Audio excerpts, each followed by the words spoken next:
ओम साईं राम, जय साईं राम। आइए आज जानते हैं कि साईं बाबा भिक्षा में मिले भोजन को पशु पक्षियों में कैसे वितरित करते थे।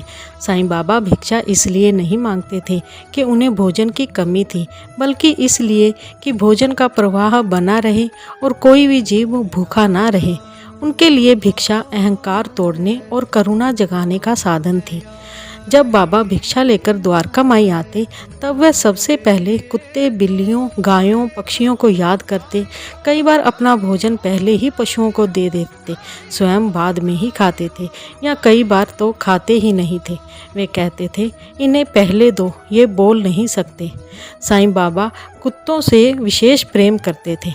यदि कोई कुत्ता भूखा दिख जाता तो बाबा तुरंत रोटी लेकर दौड़ पड़ते, चाहे उस समय स्वयं भोजन कर रहे होते। वह कुत्ते को अपने हाथ से रोटी खिलाते थे और स्नेह में कहते, खा, तू भी मेरा ही है।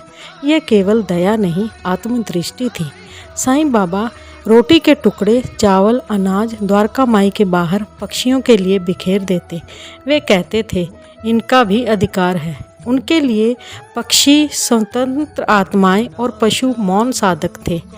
गाय और अन्य पशुओं का ध्यान भी रखते थे साईं बाबा। गाय को रोटी, भाजी, अन्न बड़े प्रेम से देते थे। वे कहते थे, गाय केवल पशु नहीं, ममता का रूप है।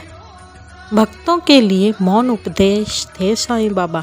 साईं बाबा कभी भाषण नहीं देते थे, पर उनका ये आचरण कहता था कि भोजन पर सबका समान अधिकार है।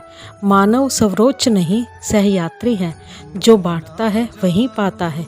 साईं बाबा मानते थे कि भोजन ईश्वर का प्रसाद है और प्रसाद पर किसी एक का अधिकार नहीं है। इसलिए जो जितना बांटेगा उतना ही भीतर से तृप्त होगा।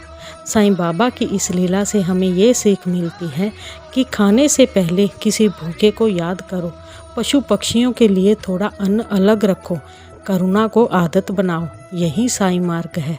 ओम साईं राम, जय साईं राम।